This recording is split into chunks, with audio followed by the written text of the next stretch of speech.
চাকরি পেতে দেরি হলেই তো পাড়ার কাকু জেঠুরা মাথা খারাপ করে দেন। সরকারি চাকরি না পেলে তাদের আবার মন ভরে না। কিন্তু এক ফুচকাওয়ালার কাণ্ড শুনলে তারাই মুখ লুকোতে বাধ্য হবেন। কথা হচ্ছে তামিলনাড়ুর এক ফুচকা বিক্রেতাকে নিয়ে। অতি সম্প্রতি তার কাণ্ড হইচই ফেলে দিয়েছে চারিদিকে।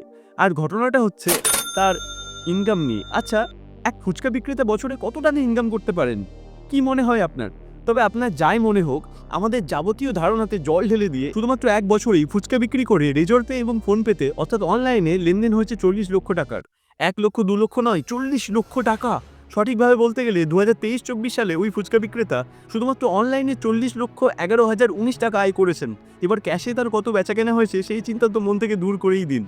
পরিস্থিতি এমন পর্যায়ে পৌঁছেছে যে ইনকাম ট্যাক্স ডিপার্টমেন্ট থেকে তাকে নোটিশ পর্যন্ত পাঠানো হয়েছে জিএসটি না দেওয়ার জন্য।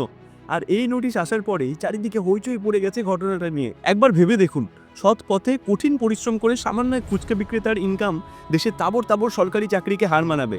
আর এইসব ঘটনায় আবারও প্রমাণ করে কোনো কাজই ছোট নয়, আর বাণিজ্যে বসতে লক্ষ্মী। তাহলে সরকারি চাকরি নাকি এমন এক ব্যবসা, কোনটা আপনি বেছে নেবেন অবশ্যই কমেন্ট করে জানাতে ভুলবেন না।